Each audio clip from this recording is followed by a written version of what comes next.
مساء الفل. من فترة كده الرئيس السيسي طلع اتكلم وانتقد الإعلام بشدة، وقال إن الإعلام مش بيحشد مع الدولة المصرية في الاتجاهات الصحيحة، وانتقد الإعلام بطريقة واضحة شديدة الوضوح. وأنا معاه، هو فعلا الإعلام المصري بعافية حبتين تلاتة، لكن ده بقاله فترة كبيرة، والمسؤول عنه مش الإعلام لوحده. الدولة المصرية عندها مشكلة كبيرة في التناول الإعلامي. يعني أنا البرامج الحوارية الأشهر اللي موجودة في مصر دلوقتي مين يعني ممكن تتفرج عليه؟ كلهم ناس اوت ديتد. يعني اتفرج على احمد موسى مثلا، تامر امين، يوسف الحسيني، مصطفى بكري، مفيش حد. هم دول اهم البرامج اللي موجوده دلوقتي. اتفرج على مين؟ لميس الحديدي؟ قول لي اسم، انا عايز اسم كده. افتح التلفزيون اشوف برنامج حواري توك شو بيساند بيحشد بيعمل اي حاجه، اتفرج على مين؟ الوحيد الكاريزماتيك اللي فيهم عمرو اديب، بغض النظر عن توجهاته بقى بتتفق معاها ولا بتختلف معاها، هو مع الدوله ولا مش مع الدوله، مش دي القصه. لكن الوحيد الكاريزماتيك اللي ممكن يشد الناس انها تقعد تتفرج عليه عمرو اديب، مفيش حد تاني خالص. في ناس كويسه، يعني واحد زي رامي رضوان مثلا، كويس، راجل كويس وشاطر كل حاجه، بس مفيش كاريزما. مين بيتفرج عليها؟ وبعدين انت التوجه الاعلامي بتاعك كدوله، انت بتكلم مين؟ هو مين اللي بيتفرج على التلفزيون يا جماعه؟ يعني انت بتكلم مين؟ انت كدوله دلوقتي انت قائم على 30/6، والناس اللي كانت بتساندك في وقت 30/6 اللي انت خسرت جزء كبير منهم على فكره. يعني في جزء كبير من المساندين للرئيس السيسي من فترة 30/6، مش هقول جزء كبير، بس في ناس ابتدت تنفض من الموضوع لسبب ما أو لآخر، مش دي قصتنا. لكن الجمع اللي كان موجود ابتدى يقل شوية، والخطاب الإعلامي اللي مسؤولين عنه لا في الضياع، في الكنافة. يعني أنت عندك مثلا التلفزيون المصري، مين بيتفرج على التلفزيون المصري؟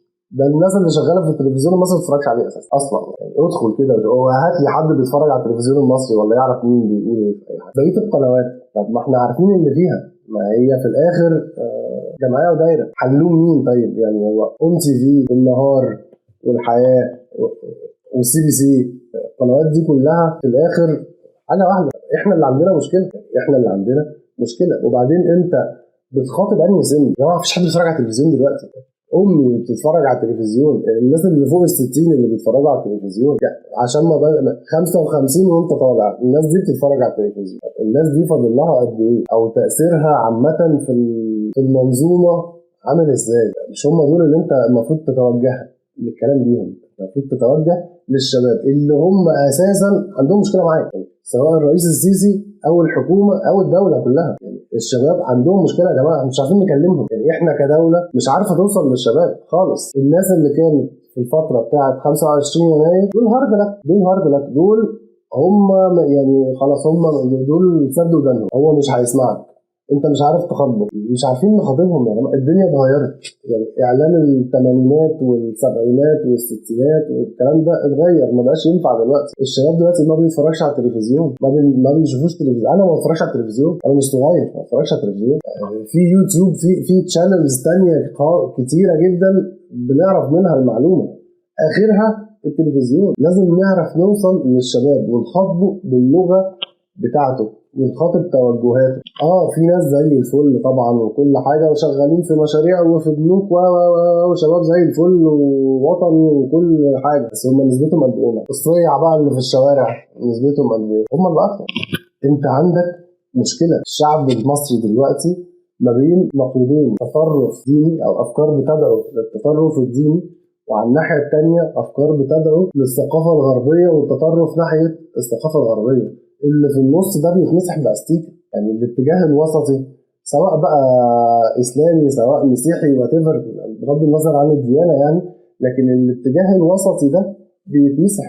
الافكار الوسطيه بتتمسح. انت تو اكستريمز في كل حاجه. احنا في مصر دلوقتي الحته اللي في النص دي بتقع اقتصاديا واجتماعيا وكل حاجه. يعني الطبقه الوسطى اللي هي اصلا المفروض ان هي شايله البلد، الطبقه دي بتتدمر بتنتهي ومحدش حاسس بيهم. الدوله مش في دماغها الطبقه الوسطى دي بقى بالذات، الدوله مش في دماغها الطبقه الوسطى. الدوله مهتمه بالفقراء، بالطبقه المتواضعه واللي عندهم مشاكل اقتصاديه كبيره، والدوله مهتمه بيها. والطبقه الغنيه هي بتتغني بزياده، بغض النظر هم ما عندهمش مشكله. الاقتصاد واقع، الاقتصاد قايم، هم الفلوس بتجيب فلوس والدنيا دايره، مفيش مشكله. ما دول ما عندهمش مشكله. الناس بقى اللي في النص، الطبقه الوسطى دي بتتسحق. يعني انت فاهم، بتتسحق. يعني هم عاملين زي اللي بيجري على التريد ميل كده، عمال بيجري بيجري بيجري، او هو في الاخر واقف في مكانه، ولو وقف السير بيجري بسرعه هيقع على بوزه ومش هيقوم تاني، ولا هو عارف يطلع لقدام، عمال بيحاول بس ان هو ما يرجعش لورا. الناس دي بقى انت مش شايفها، هو بيتخاطبهاش. لازم يبقى فيه خطاب وتوعيه وحشد مع الدوله. انا موافق، لازم يكون في حشد مع الدوله، لازم المواطنين كلهم يبقوا واخدين اتجاه الدوله. بس هياخد الاتجاه ده ازاي؟ ظروفك الاقتصاديه اللي هنا ب 60، التعليم بيطلع مصايب سوداء. يعني الناس اللي في المدارس الانترناشونال ما بيعرفوش عربي اصلا، هم ثقافه تانية خالص، هم مش موجودين معاك في البلد، هم موجودين فيزيكال كده بجسمهم، لكن دماغهم مش هنا. الناس دي دماغها مش هنا، ما يعرفوش حاجه خالص في الكنافه يعني. بس هو بيعرفوا يتكلموا انجلش وبتاع وحلوين، وفي الاخر هو لو اي حد فيهم عايز يسافر بره هيسافر ومش هتشوفه تاني. جزء كبير يعني جدا منهم. الناس بقى التانية اللي في التعليم الحكومي اساسا ما بيعرفوش يفكوا الخط، ولا يعرف عربي ولا يعرف انجليزي ولا يعرف اي حاجه. هو يعرف المهرجانات ومحمد رمضان والاسطوره وعبد موته والكلام ده. احنا بنشوف الناس عامله ازاي. انت كدوله ليك دور بقى في الموضوع ده، لازم تخاطب الناس دي اعلاميا، تشوف هتوصل لهم ازاي. وعلى فكره هو ولا ده بيسمعك ولا ده بيسمعك، الاثنين ما بيسمعوكش. هو لا بيقرا جورنال ولا بيتفرج على تلفزيون ولا بيتفرج على برنامج حواري، ولا في اي حاجه من اللي انت بتقولها مهمه بالنسبه له كدوله. يعني انت مش موجود معاه. هما الاثنين مش عايزين، يعني ده عايز يمشي وده عايز يمشي، وده مش بيفهم اللي انت بتقوله وده مش بيفهم اللي انت بتقوله.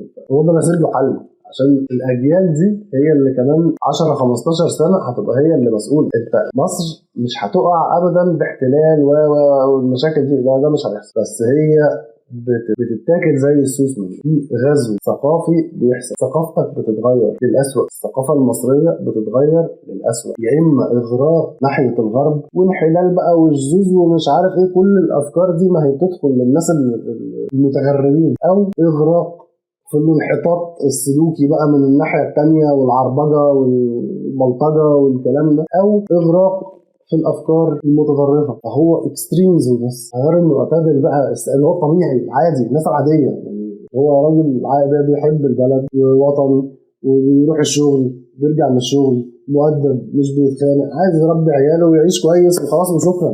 مش عايز اكتر من كده. لا عايز يعمل ثوره ولا عايز يعدل الميله ولا عايز يتنار على عينه، هو عايز يعيش كويس وخلاص. الراجل ده بقى انت بتسحقه.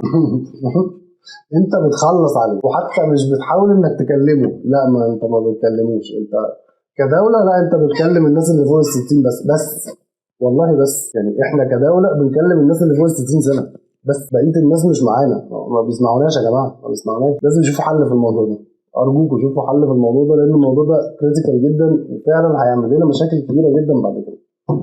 اتمنى يعني ان حد يسمع الكلام ده وحد يبقى يعني عارفه. اكيد طبعا في ناس سامعه وعارفه وفاهمه وكل حاجه، وناس بتفهم احسن منا بمليون مره، بس هو الواحد بيقول اللي يملي عليه ضميره وخلاص. اشوفكم على خير الفيديو الجاي ان شاء الله.